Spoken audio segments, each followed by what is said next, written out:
आप सभी को नमस्कार। देश के युवा वर्ग, देश के अभिभावक और भावी टीचर्स, आप सभी को नमस्कार। देश के अंदर इतनी बड़ी बुरी स्थिति बनती जा रही है जिसकी वजह से हर छात्र, हर अभिभावक और हर एक अध्यापक की नींद उड़ी हुई है। बात छोटी नहीं है, बात बहुत गहरी है। अगर ध्यान से नहीं सुनते हैं तो बात आने वाले 5 साल 4 साल में कोई सुनने वाला नहीं है। सबसे पहले मैं ट्विटर पे जुड़ी हुई कुछ खास खबरें आपके साथ पेश करूंगा दोस्तों, और उसके बाद मुद्दे पर लेकर आना चाहूंगा। ये वो नामी गिरामी ट्विटर हैंडलर्स हैं जिनकी बातें पूरा का पूरा भारत ही नहीं, भारत के बाहर के लोग भी पढ़ते हैं, लेकिन कभी इन्होंने इस मुद्दे पर आवाज उठाई ही नहीं, जिसकी वजह से एक देश का भविष्य निर्धारित होता है। सबसे पहले देखिए द हिंदू ने क्या कहा है। आज सुबह के एक ट्वीट में इन्होंने ये कहा है कि भाई मेट्रो सर्विसेज को ये 7 सितंबर से शुरू कर देंगे और इनकी कैलिब्रेटेड सेंस होगी। ठीक है, कैलिब्रेटेड इनकी मैनर होगी। अब ये कैलिब्रेटेड मैनर क्या है ये भगवान जानता है, ठीक है ना। इसका मतलब जहां से सरकार को रेवेन्यू आना शुरू हो जाए वो सर्विसेज चालू कर दो, उसमें कोई दिक्कत नहीं। वहां कोरोना नाम की कोई चीज नहीं है। देश में जहां से रेवेन्यू आ सकता है उन चीजों को आप चालू कर दीजिए, उसमें कोई भी प्रॉब्लम नहीं है। तो ये द हिंदू का कहना है। जिस हिंदू को बच्चा सुबह हर रोज भागवत गीता की तरह पढ़ना चाहता है, वो बच्चा जो यूपीएससी, एसएससी और रेलवेज के एग्जामिनेशन की तैयारी करता है, जो भागवत गीता की तरह पढ़ता है, कुरान शरीफ की तरह पढ़ता है, वो हिंदू की खबर ये है। लेकिन इनके पास इतनी फुर्सत नहीं है कि ये देश के इस युवा के लिए रोजगार की मुद्दे को उठा सकें, जिसमें इनका कुछ भी नहीं लगता, लेकिन इनका सब कुछ बिगड़ता नजर आता है। मैं दूसरी खबर आपको दिखाना चाहूंगा दोस्तों। ये है हमारे हिंदुस्तान टाइम्स का एक ट्वीट, सुबह का ये ट्वीट है दोस्तों। और इन्हें देश के अंदर कोरोना फैला हुआ है और इनके लिए क्या इंपॉर्टेंट है, you are going to be sorely missed from CSK। तो ये सुरेश रैना जी की खबर हमें दिखाना चाह रहे हैं कि सुरेश रैना जी भारत के युवा वर्ग के रोजगार के लिए बहुत इंपॉर्टेंट रोल प्ले कर रहे हैं। मुझे शर्म आती है इस मीडिया के बिके हुए चेहरे को आपके सामने लाते हुए। और फिर मैं मुद्दे की बात करूंगा दोस्तों। ये देखिए, जिस जैसा न्यूज चैनल मैंने आज तक नहीं देखा, इसके नाम को पढ़कर देखकर मुझे बड़ी शर्म आती है। देखिए सर, उत्तर प्रदेश में बढ़ रही हैं आपराधिक वारदातें। अरे भाई साहब, अगर ये ट्वीट ना करें तो हमें पता ही नहीं चलता कि किसी स्टेट में वारदातें बढ़ रही हैं या वारदातें घट रही हैं। अगर ये ऐसा ना दिखाएं तो हमें महसूस ही नहीं होता कि देश के अंदर वारदातें बढ़ रही हैं या वारदातें घट रही हैं। I can't believe this. खैर, एक और देखिए भाई साहब, ये है हमारे NDTV। ये लिखते हैं, Andhra man beaten head shaved over alleged theft at film makers home. एक फिल्म मेकर के घर कोई इंसान घुसा जिसको पीटा गया और उसके बाल गंजे कर दिए गए। तो भाई साहब, ये खबर इनके लिए इतनी ज्यादा इंपॉर्टेंट है, ऐसा लगता है कि इसकी वजह से करोड़ों जो बेरोजगार लोग बैठे हैं उनके घर में 2 वक्त की रोटी का इंतजाम हो जाएगा। ये NDTV की मुहिम है। एक और दिखाता हूं मेरे दोस्तों आप लोगों को। ये तो आजकल हर दिल पे छाई हुई है खबर। मुझे ऐसा लगता है लोगों को अगर कोई बीमारी है ना, बीमारी की दवाई बाद में लेते हैं। ऐसा लगता है कि इस रिया चक्रवर्ती को सलाखियों के पीछे पहुंचाने से उनके जीवन में अत्यंत सुकून प्राप्त होगा। देखिए जनाब क्या लिखते हैं, सुशांत केस के लिए DRDO गेस्ट हाउस में रिया और भाई शोवक CBI कर रही है पूछताछ। अरे एक बात बताओ बदतमीज इंसानों, तुम लोगों को ये खबर छापने के लिए, ट्विटर हैंडल के लिए, मतलब ऐसी खबरें आपके लिए ज्यादा इंपॉर्टेंट है कि ये भी बताना कि CBI ने इनको उस पर्टिकुलर जगह पर इनसे पूछताछ कर रही। अरे भाई हमें करना क्या ये तो बताओ, क्या इससे मुझे रोटी मिलेगी? खैर कोई बात नहीं, अभी और भी दिखाता हूं दोस्तों, फिर मैं भड़कने की वजह भी आपको बताऊंगा। ये आपका प्यारा है जी हिंदुस्तान टाइम्स, और ये कहता है 4 फीट लंबा सांप इन्हें मिला साकेत मेट्रो स्टेशन में। ठीक है जी, और ये जनाब इस सांप को पकड़े हुए भी हैं। अबे नालायकों, सांप यहां नहीं है, सांप हमें दिखाई दे रहा है कि सांप एक्चुअल में कौन है। ठीक है ना जी, हमें इन्हें पकड़ना होगा। ठीक है, हम लोगों की वजह से ही, हम इस युवा वर्ग की वजह से ही ये लोग हमसे खेल रहे हैं। क्यों? क्योंकि हम लोगों को इनकी ये खबरें बड़ी अच्छी लगती हैं। मैं अपना फेसबुक चलाता हूं, उस फेसबुक के ऊपर यही स्पॉन्सर्ड मुझे बहुत सारी वीडियोस देखने को मिलती हैं, ऐसी न्यूज देखने को मिलती हैं, पर कहीं पर भी सरकार से ये सवाल पूछने वाला कोई नहीं है कि हमें रोजगार के लिए जो हमने रेलवेज के एग्जामिनेशन फिल किए, एसएससी के एग्जामिनेशन फिल किए, एग्जामिनेशन कंडक्ट हुए, उनका रिजल्ट कहां है, पर कोई पूछना। एक और देखो ना, अभी तो तुम्हें मैं ऐसे ऐसे चुटकुले सुनाऊंगा, आज भाई साहब रातों की नींद उड़ जाएगी। उनकी जो आने वाले टाइम में इलेक्शन में फिर से जीतने की उम्मीद करे बैठे हैं, माई फुट। देखो भाई साहब, ये भाई साहब कंगना रनौत है, जिनका बहुत अच्छा अपना बॉलीवुड में नाम कमा लिया इन्होंने, और वो भी किस लिए? ये हर किसी के बारे में बुरा बोल सकती हैं, ये हर किसी की वास्तविकता लोगों के सामने ला सकती हैं, लेकिन इन्हें रोजगार दिखाई नहीं देता। इन्हें यह दिखाई नहीं देता कि हर घर में एक युवा वर्ग, एक बहन बेटी तैयारी कर रही है, एक भाई बहन तैयारी कर रहे हैं, उन्हें नौकरी की जरूरत है। देखिए इनका कितना अच्छा मुद्दा है। ये कहती हैं जब किसी एक्टर को विज्ञापन के लिए साइन किया जाता है तो उससे पहले एक्टर्स का ड्रग टेस्ट होना चाहिए। अरे आप एक बात ध्यान से सोच कर देखें मैडम, क्या ये सेंसिबल बात है? और इनसे पूछने से पहले मैं इसको देखूंगा जिस जैसा घटिया चैनल आज तक मैंने नहीं देखा। ये क्या कहना चाहते हैं सोचकर तो देखिए। ये हैं इनके ट्विटर हैंडलर्स जो हमें ऐसी बदतमीज चीजें दिखाना, वाहियात चीजें दिखाना चाहते हैं जिनकी कोई सेंस नहीं है।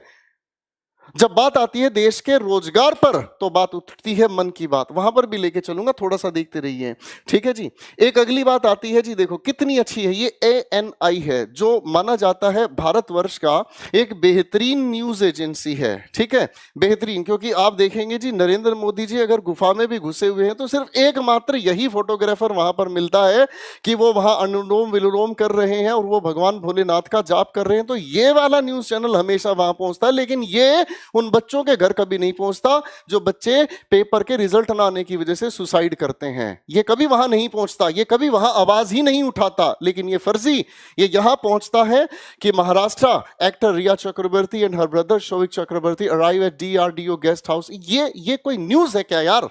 इसके बगैर मेरे को क्या खाना हजम नहीं हो रहा है? लेकिन with photographs, what a coincidence. कैसा लगा इनका मजाक? अभी और दिखाता हूं दोस्तों, आप लोगों का भी दिमाग खराब होना शुरू हो जाएगा कि हम किस मीडिया पर ट्रस्ट करे बैठे हैं और किस मीडिया से हम ज्ञान की बात करना चाहते हैं। ये सुबह के ट्वीट्स हैं हमारे बीजेपी और नरेंद्र मोदी जी का, and here it comes. Live gentleman आ रहे हैं मन की बात करने के लिए, और सभी के सभी लोगों ने मन की बात को सुन भी लिया है।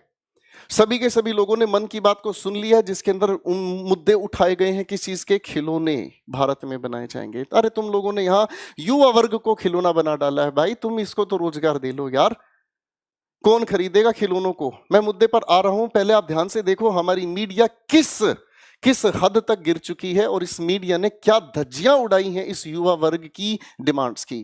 आगे फिर से हमारे मोदी साहब कहते हैं, मुझे बहुत अच्छी फोटोग्राफ लगती है, इन्होंने अपने मुंह के ऊपर ये जो दुपट्टा सा लगा रखा है ना जी, मुझे बहुत अच्छा लगता है, क्योंकि इसके पीछे दो अर्थ समझ में आते हैं कि एक, कुछ भी पूछोगे मेरे पास कोई जवाब नहीं है, ठीक है ना, और पूछोगे तो मेरे पास एक ही जवाब है, भाई कोरोना संकट आया, अपने घर चुपचाप बैठे रहो, भूखे मरो, रोजगार की उम्मीद मत करो। अब इन्होंने ये चीज भी हमारे सामने कह दी, चलो जी आपकी मन की बात भी मैं देखूंगा थोड़ी देर बाद। अब एक और देखो सरकार, इसे देखकर तो मेरे दिल के अंदर घंटियां बज रही हैं, ठीक है ना। ये मुद्दा क्या, ध्यान से कहते हैं जी, नीट और जेई की परीक्षाओं को रोकने के लिए प्रोपेगेंडा चलाया जा रहा है। सोशल मीडिया पर झूठी तस्वीरों के माध्यम से अफवाहें फैलाई जा रही हैं, कृपया ऐसी झूठी और फर्जी खबरों में के झांसे में ना आए।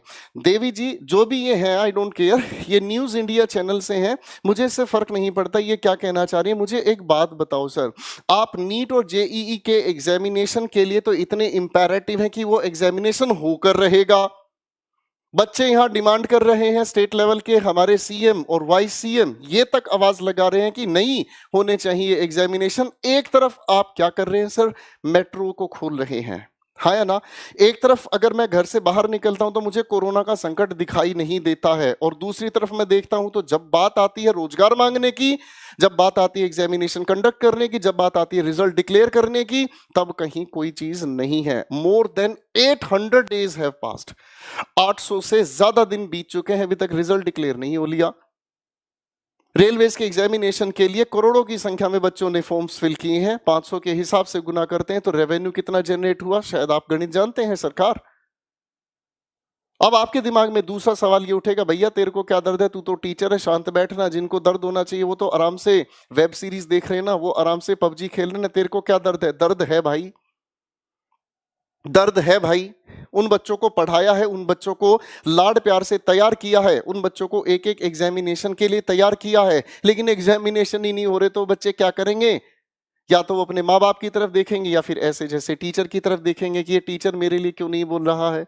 अरे बोले क्या खा, किसी भी न्यूज चैनल पर देख लो भाई साहब, ये खबरें देखने को मिलती हैं कि कंगना रनौत इतनी इंपॉर्टेंट हो गई है और जो देश का युवा वर्ग लाखों करोड़ों की संख्या में बेरोजगार बैठा है उसके लिए कोई एग्जामिनेशन कंडक्ट नहीं हो रहा। What a nonsense. अरे ये कौन सा तरीका है भाई, ये तो बताओ। मेरी प्रिय सरकार, चाहे आप स्टेट लेवल पर हैं चाहे आप सेंट्रल लेवल पर हैं, इससे फर्क नहीं पड़ता, लेकिन याद रखना ज्यादा समय नहीं, थोड़े समय के बाद फिर से इलेक्शन सामने आएंगे और उसमें दिखा दिया जाएगा कि कौन क्या करने वाला है और क्या कर सकता है।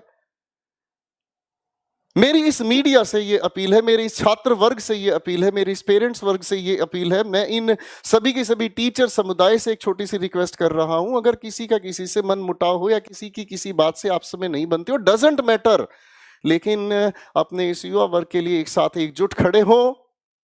1 तारीख को एक ट्विटर मुहिम चलाई जा रही है जिसके अंदर हम सभी के सभी फ्रंट पर हैं। हम अपने बच्चों के लिए जी जान लड़ा देंगे, जल्दी से जल्दी रिजल्ट दिए एसएससी, वरना एक दूसरा रास्ता हमें समझ आता है, एक दूसरा रास्ता हमें समझ आता है और वो रास्ता बहुत खूबसूरत हो सकता है कि जब से एग्जामिनेशन के रिजल्ट्स नहीं आ रहे हैं या जब से एग्जामिनेशन कंडक्ट नहीं किए जा रहे हैं तब से इन सभी के सभी चयन बोर्ड की तनख्वाह को रोक दिया जाए। और मैं तो ये कहता हूं सर, जब ये काम ही नहीं करना चाहते, जब इनको काम करने के निर्देश ही नहीं, तो इनको घर बैठा दिया जाए। थोड़े दिन बेरोजगार रहकर दर्द तो देखो कैसा महसूस होता है।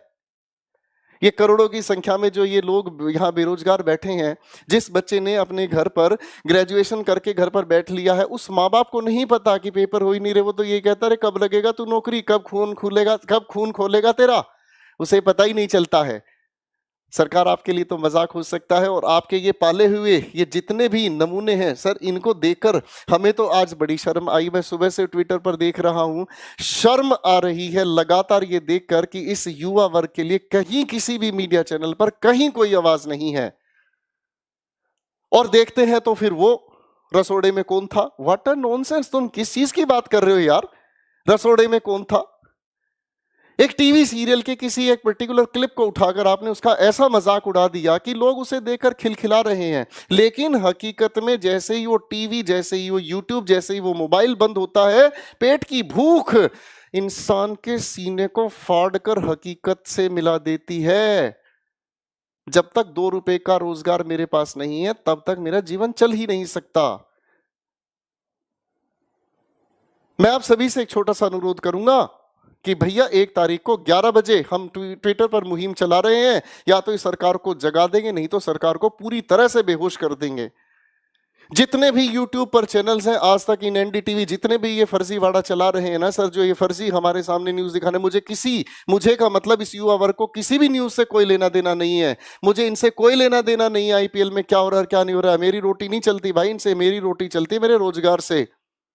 तो इन सभी को दबा के डिसलाइक करो सर, सबको दबा के डिसलाइक करो, सभी के यूट्यूब चैनल्स पर जाओ, सभी को दबा के डिसलाइक करो।